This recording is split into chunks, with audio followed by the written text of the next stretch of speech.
Hi, I'm Kevin Hill, and today we're going to do a beautiful little painting. It should be a lot of fun, and if you're enjoying these and you'd like to see more, be sure to leave a like and subscribe for more painting videos. All right, let's get started. Now we're going to go ahead and drop in a little sky. You can see I just have a kind of a soft blue. I did put a speck of red in, but not really enough to make it purple, just kind of enough to make it softer. So there you go. I'm actually going to make it a touch darker while we're going. And for now, we're going to kind of ignore my pencil sketch because it's really not important yet. I'm just getting the sky in, but you can kind of see it's ready to go. I actually did that yesterday, and so it's sitting up here ready for me, which was kind of nice. You guys can sketch ahead if you want to. I just generally do that when I'm got something that's really kind of complicated or just a little more crazy than normal. I don't know, I find it helps me. You may just want to do it with the brush. That would be okay too. There, I'm just finishing up blending some little clouds, and I actually did the blending here with the filbert brush because I don't know if you could see it or not, there's not a lot of paint on the canvas, but there's a few brush strokes in there, and I kind of like that just because this particular painting, let me just, while I'm talking, grab some random color, some blue and white and whatever else is mixed in there. Anyway, what was I saying? Well, I was saying about the brush strokes. So I kind of like that because this particular painting, I feel like it just would benefit from a little more texture in the sky. Maybe just give it that little bit more, I don't know, interest up there. Just something. And honestly, you can, at the last minute say, I'm going to smooth that sky out right before you finish the painting. That's fine. But for now, I'm going to just roll with it. I'm going to leave it a little rougher than I usually do. Cool.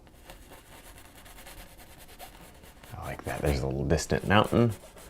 And here's a little distant mountain. Actually, that little distant mountain isn't showing. There we go. Now he does. You can really see how the different amounts of paint make all the difference. There was more paint over here, less paint over there. And did you see how the same color, did you see the difference in it?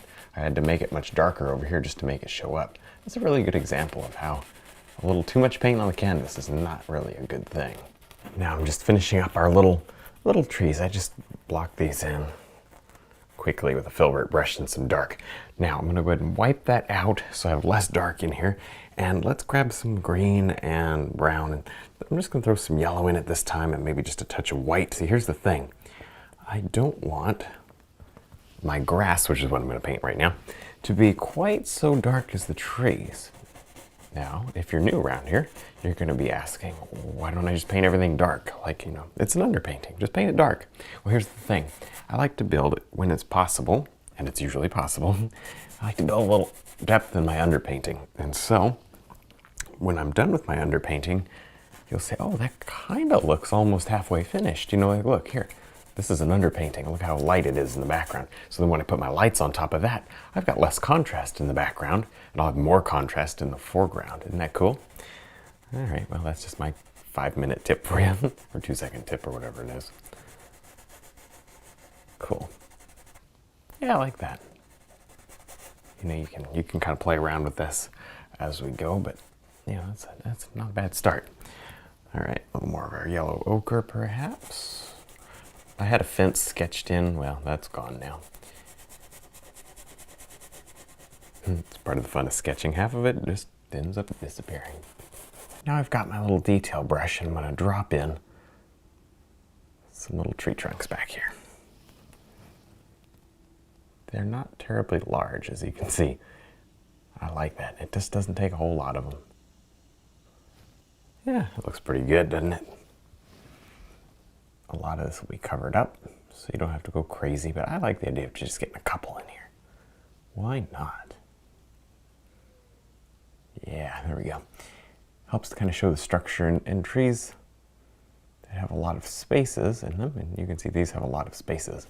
Then you want to have these limbs. They really help. Not very precise, so we'll have to be sure to cover up a lot of them. Yeah, that looks good. If you want to get in here with your liner brush, as long as you don't thin the paint, you'll have to kind of do it with a gloppy brush, but it might be okay. You could do that if you're more comfortable. I like the detail round. Let's go right over here too. It's kind of what we built the brush for, is to do stuff like this. Just small stuff that you need a nice soft brush for. There. But it's never a bad thing to try out different brushes. You might find that one works better for something for you, even if it's different for me. It's definitely not too early to begin painting our house back here. There, I'm just throwing on a little gray. This is obviously, we got a cool gray going, and I had a second ago, I had a warm gray going. You don't just want a flat gray, right? I'm doing this with my detail round brush. You could do it with the 3/4 or the filbert. The filbert will give you fuzzy edges because of the stiffness of the brush. Just something to note. There we go. I would not recommend, however, doing this with a brand new detail round because you might wear it out by scrubbing it too much. Cool. But if you got one that's a little older, like all of my brushes seem to be, right? Seems like I can never keep a nice brush on hand. If you got one that's a little older, then you're good. No worries. That's what I always tell people too about your light and dark brushes. I don't know if I've mentioned it on a video in a very long time, but you got, one for light, one for dark. I got 3 or 4 sometimes, but generally just one for light, one for dark. And then what you can do is you can use your older brush for the dark and your newer brush for the lights, because generally when you paint your light, you're a lot well, you should be a lot softer with your brush. And if you're not, I bet I found your problem, right? So anyway, it'll keep your new brush a lot softer and a lot newer for longer that way. And your dark one kind of gets mushed in a little more. So I definitely recommend doing that, even if you have to take a little piece of tape and wrap around your brush, whatever it takes to remind you that's the one to use, for lights only.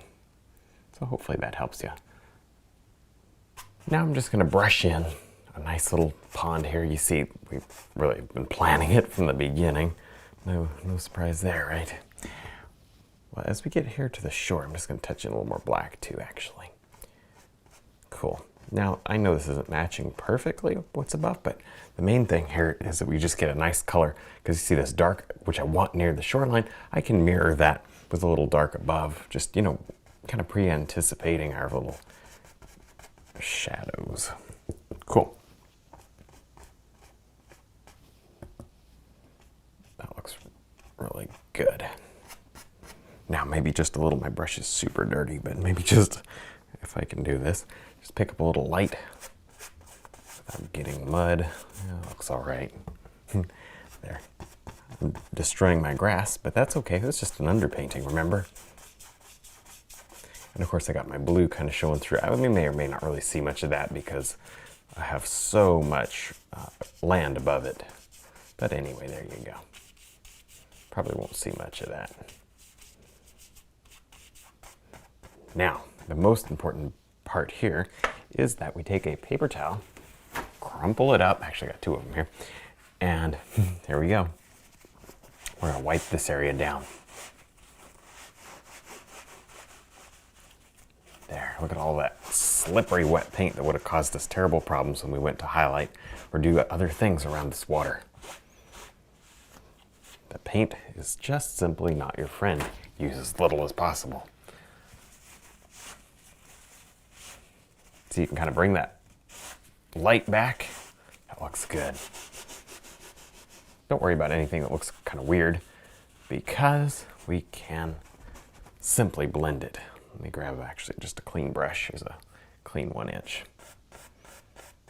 See how you can just simply blend it. There, make sure you get your little stretcher bar mark. Everybody loves those, don't they? If you painted much at all, you know about the little stretcher bar. There.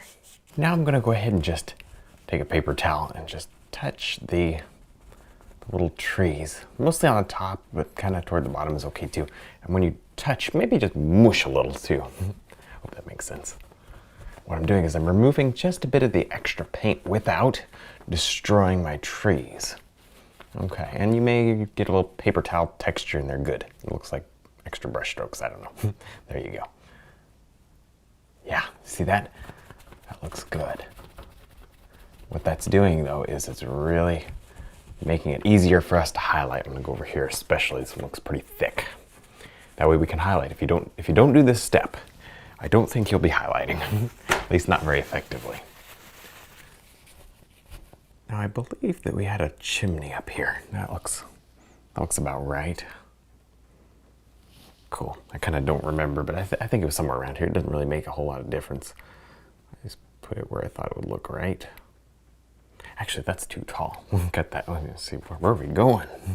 Where are we going? That is way too... Oop, that's easy. Don't you love it when stuff is easy to fix? Yeah, that looks better. Okay, there's a chimney there. Honestly, I'm just kind of getting it started. We may cover it with leaves and have to put it back in, but so what? This one needs to go just over the roof. Like this.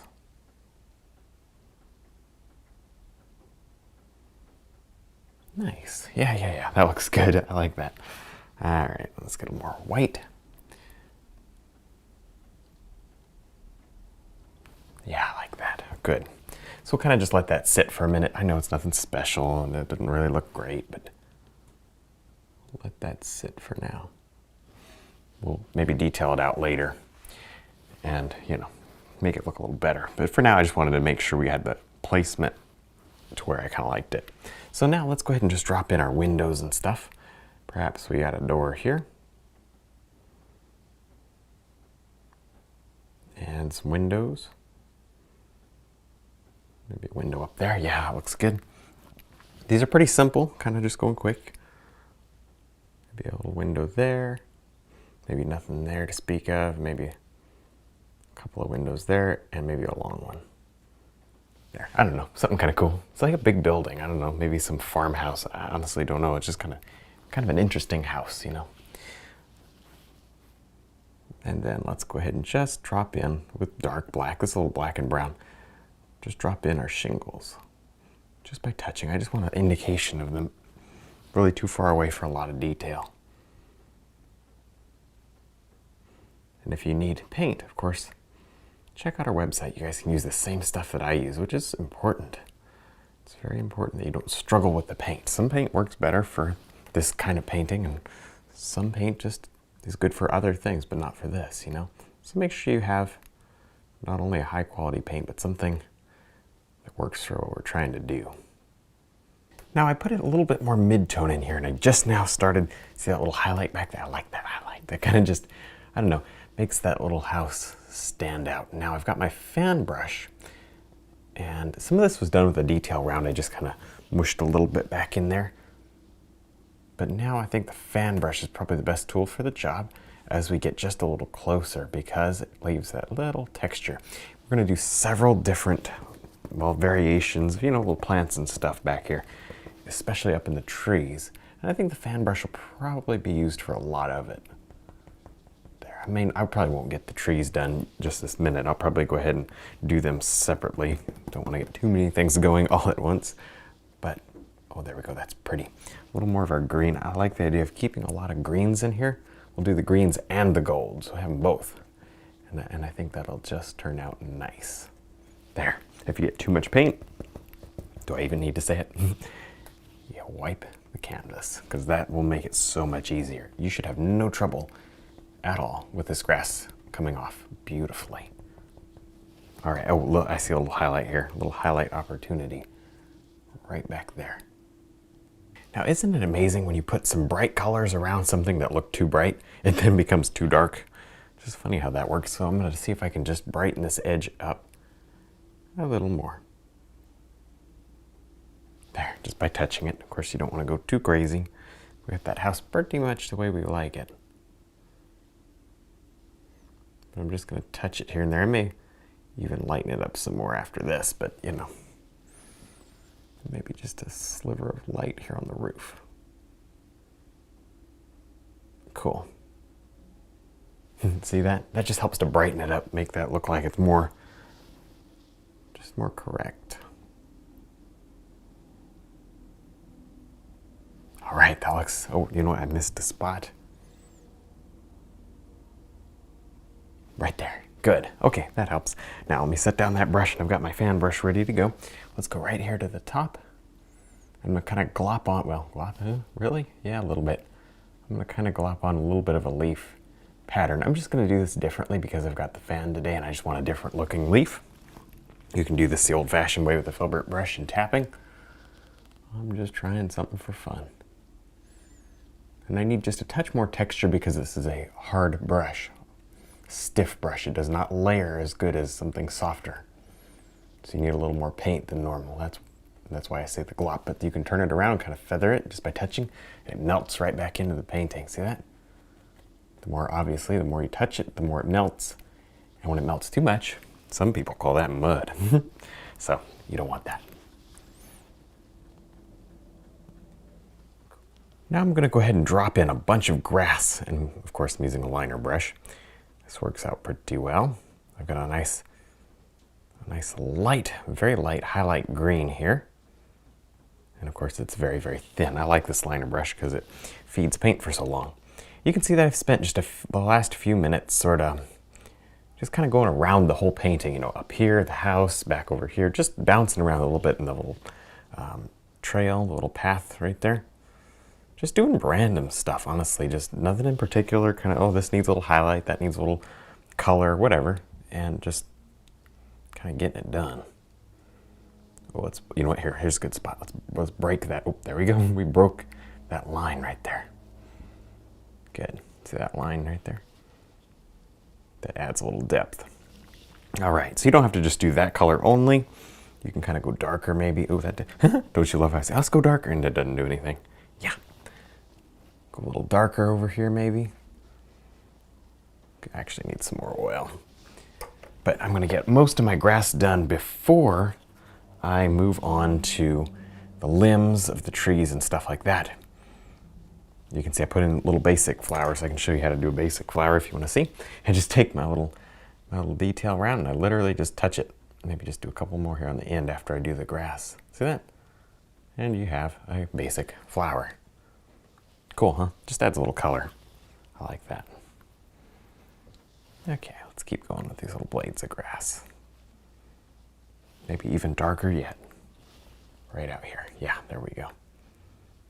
Now using the liner brush, I'm going to drop in a fence. You could use the detail round, but I think I want it a little thinner. This is a very, very small fence. Yeah, this is definitely the right tool for the job.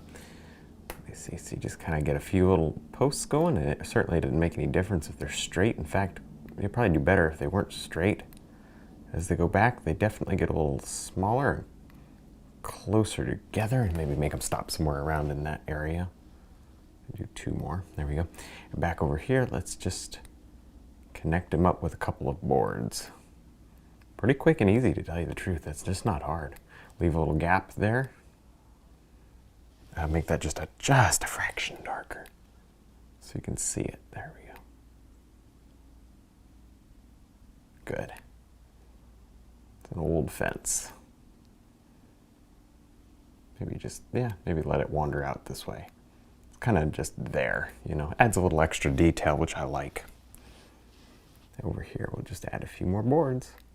Pretty easy little fence, huh?